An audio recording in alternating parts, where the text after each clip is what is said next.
എടാ ഇങ്ങനെ പോയാൽ ഞാൻ ഇനി എന്ത് ചെയ്യുമെന്ന് ആലോചിക്കുന്നത്. ഇതിന് മാത്രം എന്താടാ പ്രശ്നം? എടാ നാളെ കഴിഞ്ഞ് മോക്ക് ട്യൂഷൻ ഫീസ് 4000 കൊടുക്കണം. അല്ലടാ, നീയല്ലേ ഈ ആഴ്ച പൈസ അടക്കം കഴിഞ്ഞ ആഴ്ച മുൻകൂട്ടി മേടിച്ച്? എടാ അത് ഭാര്യയുടെ കുടുംബത്തിലൊരു കല്യാണം ഉണ്ടടാ, അതിനുവേണ്ടി വാങ്ങിച്ചാ. ഇനിയിപ്പോ എന്ത് ചെയ്യാനാടാ? നിനക്ക് എവിടെന്നെങ്കിലും തിരിക്കാൻ പറ്റൂടാ? നോക്കട്ടെടാ, കിട്ടുന്നറിയില്ല. വായ്പ വാങ്ങുന്ന ഒരാളുണ്ട്, ഞാൻ ശ്രമിച്ചു നോക്കാം. ഇന്നിപ്പോ ഉച്ചപ്പണിയായ എന്റെ സങ്കടം വേറെ. ഓക്കെടാ, ശരി. ഓക്കേടാ, ചോദിച്ചു വിളിക്കാം. ആ ശരി.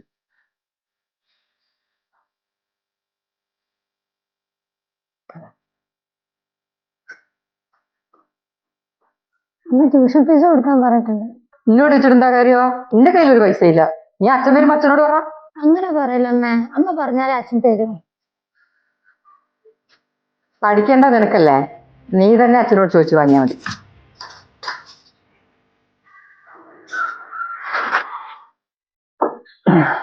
മോളെ ഒരു ഗ്ലാസ് വെള്ളം എടുത്തോട്ടാ. അച്ഛൻ വിളിക്കുന്നു, വെള്ളം കൊണ്ടേ കൊടുക്ക്. ആ അച്ഛാ, ഇപ്പൊ കൊണ്ടുവരാം. അച്ഛാ വെള്ളം. ട്യൂഷൻ ഫീസ് നാളെ കൊടുക്കാൻ പറ്റുന്നുണ്ട് അച്ഛാ. അച്ഛൻ അറിയാം മോളെ, ഞാൻ ഒരാളോട് പൈസക്ക് ചോദിച്ചിട്ടുണ്ട്. അല്ല, ഇന്ന് ഉച്ചപ്പണിയല്ലോ. ആ ഇന്ന് ഉച്ചപ്പണിയായിരുന്നു. ഈ ആഴ്ചയല്ലേ കല്യാണത്തിന് വേണ്ടേ? അതിനെന്താ പോണം? നീ മോളും പോയാ മതി. അതൊക്കെ എന്നല്ലേ ചെയ്യാം. ഇപ്പൊ എങ്ങനെ പോവുക? അതിനിപ്പോ പോകുന്നതിനെന്നാ തടസ്സം നിനക്ക്? പോകാൻ പൈസ വേണ്ടേ? അല്ലടി നീ നീ പറയുന്നേ? 2 ദിവസം മുമ്പല്ലേ നിനക്ക് കല്യാണത്തിന് പോകേണ്ട പൈസയും ഡ്രസ്സ് എടുക്കാനും ബസ് വണ്ടിക്കൂലി കിടക്കുള്ള പൈസ തന്നെ.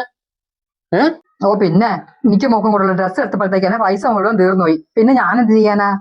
എന്റെ ദൈവമേ, നീ എന്തൊക്കെയാ ഈ പറയുന്നേ? ഇതെന്താ ചേച്ചി ഇങ്ങനെ ഇവിടെ ഒച്ചപ്പാട്? അങ്ങ് റോഡ് വരെ കേൾക്കാലോ.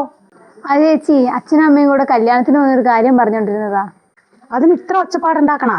നീ കേട്ടത് ഒച്ചപ്പാടല്ല, എന്റെ വേദനയാ. അതെ സെലീനെ, അമ്മാവന്റെ കുടുംബത്തിലൊരു കല്യാണം ഉണ്ട്. അമ്മാവന്റെ കുടുംബം എന്ന് പറഞ്ഞാല് അമ്മേന്റെ, അമ്മാവന്റെ, മകന്റെ, ഭാര്യന്റെ കുടുംബത്തില്. അല്ലേച്ചാ? ഇതങ്ങ് മുള്ളേ തെറിച്ച ബന്ധമല്ലേ? തെറിച്ച് മാത്രല്ല, അതിന് വേണ്ട എല്ലാ പൈസയും ഞാൻ കൊടുത്തു, അതും തീർത്തിട്ട് വന്ന് നിൽക്കുന്ന. ഇപ്പൊ എന്തൊക്കെയാ ചേച്ചി കേൾക്കുന്നേ? കല്യാണത്തിന് പോകുമ്പോ എനിക്കും മോക്കും ഒക്കെ ഒത്തിരി നല്ല ഡ്രസ്സ് ഉണ്ടേ. പൈസ ഉണ്ടാക്കാൻ മറ്റുള്ളവർ പെടാപ്പാട് പെടുന്നത് കുടുംബത്തിലുള്ളവർ കുറച്ചൊക്കെ മനസ്സിലാക്കണം. അച്ഛാ, എനിക്ക് ഡ്രസ്സ് എടുക്കാൻ ഞാൻ ആരോട് പറഞ്ഞിട്ടില്ലേ? അതെടി, ഇപ്പൊ അങ്ങനെയായില്ലേ? ഈ പ്രശ്നം നിങ്ങൾ തന്നെ അങ്ങ് തീർക്ക്, ഞാൻ പോവാ. മോക്ക് കൊടുക്കേണ്ട ഫീസ് എങ്ങനെ കൊടുക്കും ആലോചിച്ചിരിക്കുവാ ഞാൻ. അതിന്റെ ഇടയ്ക്ക് അവളുടെ ഓരോ ഏടാ കൂടെ. തൽക്കാലം നീ കല്യാണത്തിന് പോണ്ട. ഓപ്പ് കല്യാണം.